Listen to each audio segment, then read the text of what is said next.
Qué bueno que sí. ¿Qué tal? ¿Cómo están? Muy buenos días. Yo soy Gloria Contreras y como siempre me da muchísimo gusto darles la bienvenida a este programa de salud de Excelsior Televisión y lo invito a que se quede con nosotros porque el día de hoy vamos a hablar acerca de la hepatitis C. Es una enfermedad que puede ocurrir a cualquier edad, pero que generalmente se presenta en la población de adultos. Y bueno, para hablar sobre este tema, yo le quiero dar la bienvenida al doctor Nahum Méndez Sánchez. Él es hepatólogo, además es egresado de la Universidad Nacional Autónoma de México, de la Facultad de Medicina, y también egresado de la Universidad de Harvard, y actualmente es presidente de la Asociación Latinoamericana para el Estudio del Hígado. Doctor, ¿cómo está? Bienvenido, muy buenos días. Gloria, muchas gracias por la invitación. Al contrario, doctor, gracias a usted. Bueno, comentábamos que es una enfermedad que se puede presentar a cualquier edad, doctor, pero generalmente los más afectados son los adultos. Efectivamente, es muy cierto, a todas las edades podemos adquirir el virus, pero actualmente se sabe que el mayor grupo afectado en cuanto a la edad son los adultos. Incluso hay varios estudios, nosotros acabamos de terminar un estudio en México que semeja mucho a lo que ocurre en Estados Unidos. En Estados Unidos se ha propuesto que el grupo más afectado es aquel llamado de los baby boomers, que más o menos va del 45 al 65. Ajá. Y resulta que en nuestro país también hemos encontrado esa información. Ese grupo que nació entre el 45 y 65 aparentemente tiene mayor prevalencia de adquirir de hepatitis C y son los más frecuentemente afectados. De tal suerte que si alguna de la gente, alguna persona que está viendo el programa y que nació en ese periodo de tiempo, pues simplemente por el hecho de haber nacido en ese periodo, tenemos cierto riesgo de tener el virus.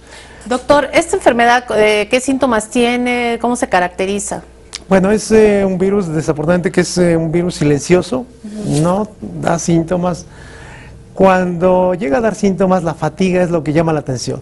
Muchas de las personas que tienen el virus de pronto se sienten cansados a pesar de estar trabajando el mismo número de horas, de haber tenido vacaciones, de no tener ningún otro problema y resulta que se sienten fatigados. Cuando acuden al médico y resulta que investigan la causa de fatiga, tienen unos parámetros que se llaman pruebas de funcionamiento del hígado, un poquito alteradas, y a partir de ahí se empieza a investigar y resulta que tienen el virus. Oye, doctor, entonces, como estos síntomas pues pueden ser de cualquier otra enfermedad, ¿llega a confundirse con otros padecimientos, la hepatitis C? Puede pasar desapercibida, puede pasar de largo y de pensar que tiene la persona en ese momento un catarro y que por eso se siente cansada, o cualquier otra cosa, pero ya cuando se hacen los estudios específicos se detecta muy fácilmente. Doctor, ¿qué es lo que sucede exactamente con el hígado cuando hay hepatitis? ¿Qué es lo que pasa? Bueno, en todas las hepatitis, sea la causa que sea, ya sea los virus, el alcohol, medicamentos, el sobrepeso como tenemos actualmente en México, la obesidad, el hecho de que tengamos un factor que esté inflamando, resulta que la hepatitis es inflamación, quiere decir inflamación del hígado. Sí. Se inflaman las células y esto conlleva a que se manifieste de diferentes formas.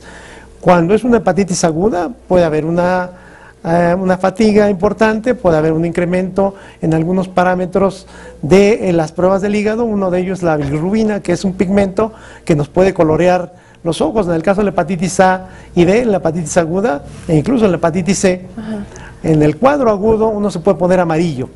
Claro, sí. En el caso de la hepatitis C particularmente es un problema que ocurre en un porcentaje mínimo. La mayoría de las veces es un problema que se presenta como una hepatitis crónica más que hepatitis aguda. Pero esa es una de las manifestaciones habitualmente, el tener los ojos amarillos, de tener fatiga. En el cuadro agudo también puede haber fiebre, mal estado general, nos sentimos cansados, dolor de cuerpo, dolor de cabeza, y eso nos orienta a que la persona puede tener un problema del hígado. Claro.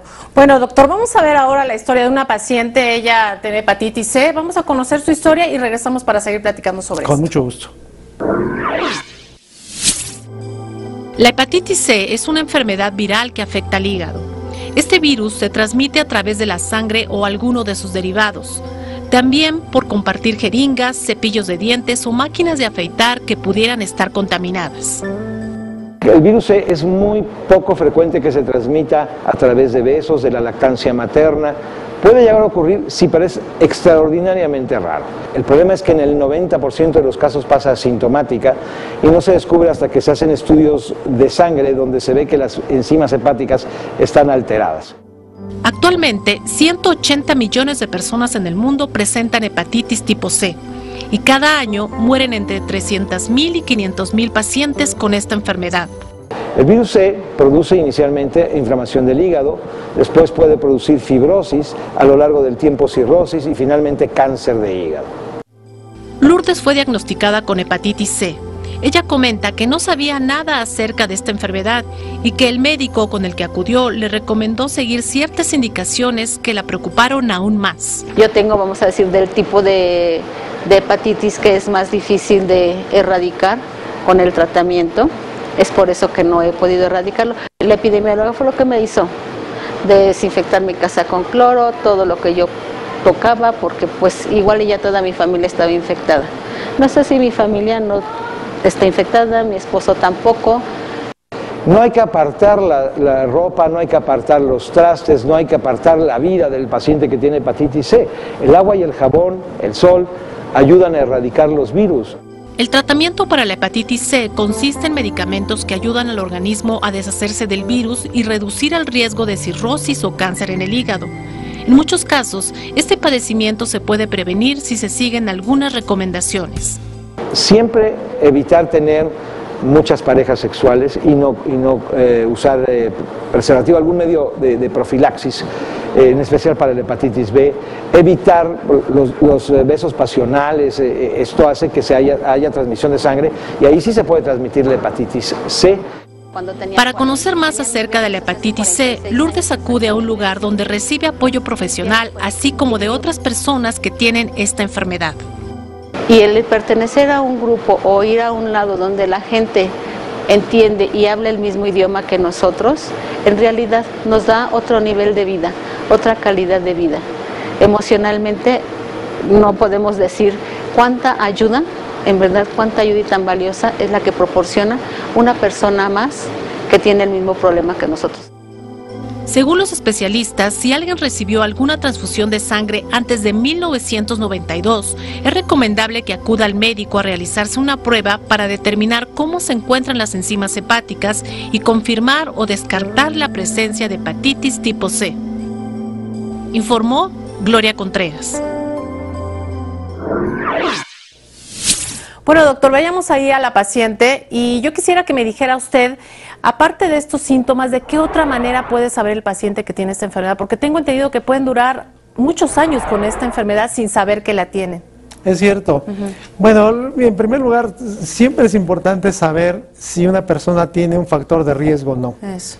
¿Cuáles son los factores de riesgo? Los factores de riesgo que se reconocen que pudieran influir en la adquisición del virus, uno de ellos es el tener antecedentes de haber recibido sangre. Sobre todo si me transfundieron del 92 hacia atrás. Ustedes saben que el virus se identificó en el 89-90 y a partir de ahí se instalaron diferentes medidas para prevenir el contagio con este virus. En México, a partir del 92 se manejan muy bien, todos los bancos de sangre manejan adecuadamente la sangre, pero los que recibieron sangre del 92 hacia atrás, no necesariamente estaba checada esa sangre para este virus. De tal suerte que si yo tengo antecedente de haber sido transfundido, sangre total o derivados de la sangre, plaquetas, cualquier derivado que sea. En un momento dado otro tipo de células, eso es un factor de riesgo. Si yo fui operado también, una cirugía mayor del 92 hacia atrás, es otro factor de riesgo. Bueno, personas que de pronto tienen tratamientos, por ejemplo, de hemodiálisis, personas que son hemofílicas, esto también son factores reconocidos de riesgo porque ahí se maneja mucho precisamente la sangre. Claro. En México y en Latinoamérica, uno de los factores más importantes para adquirir el virus es precisamente a través de la sangre. En otros países como Estados Unidos y Europa, el mecanismo más importante son las drogas de uso intravenoso. En México, como ustedes saben, actualmente se está en incremento el uso de drogas, Claro. no solamente inhaladas, sino también intravenosas, y ese es otro factor Sí. que tenemos que tomar en cuenta. Sobre todo en la frontera, doctor. Sobre todo en la Últimamente se ha frontera. detectado en la frontera el uso de drogas intravenosas y el contagio no nada más de hepatitis, sino de muchas otras enfermedades, ¿no? Exactamente, entonces tenemos que estar muy al pendiente.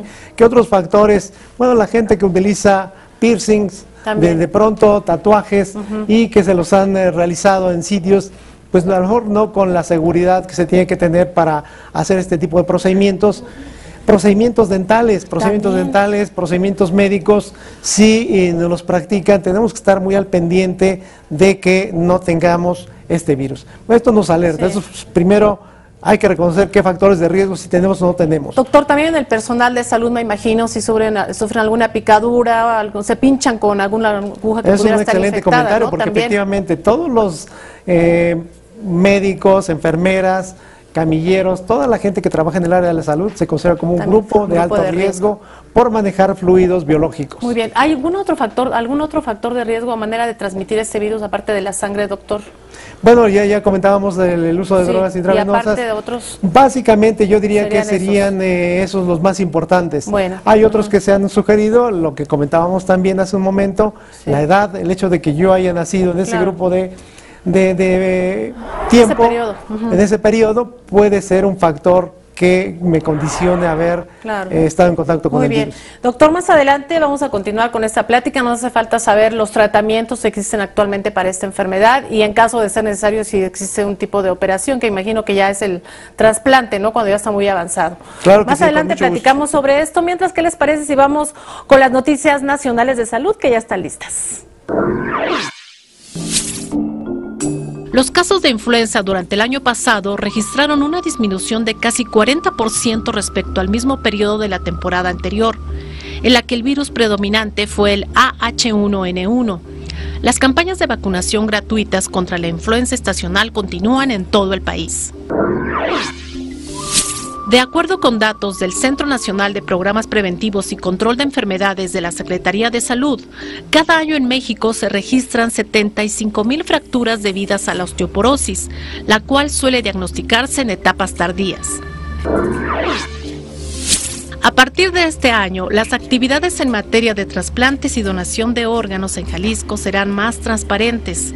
Así lo informó el Consejo Estatal de Trasplantes de Órganos y Tejidos. Ahora se contará con una página de internet donde cualquier ciudadano podrá tener acceso a todo lo referente con este tema, con la finalidad de eliminar los mitos y desinformación que se tiene alrededor de los trasplantes y donaciones. Actualmente, la muerte materna, el nacimiento pretérmino, el bajo peso al nacer y la muerte neonatal son los principales riesgos del embarazo en adolescentes. Con la finalidad de reducir los embarazos a edades tempranas, el Instituto Nacional de Perinatología llevó a cabo el curso de sexualidad para adolescentes llamado Amor sin Consecuencias, en el cual se realizaron talleres de educación sexual y reproductiva. De acuerdo con el Instituto Nacional de Psiquiatría, el 14% de la población en México sufre depresión en esta temporada invernal. Los principales síntomas son la dificultad para conciliar el sueño o dormir en exceso, baja autoestima, cambios en los hábitos alimenticios, irritabilidad, tristeza o desesperanza. Ante la presencia de esta sintomatología, es recomendable acudir con un especialista. Te invitamos a seguir cuestionando la información con los siguientes videos.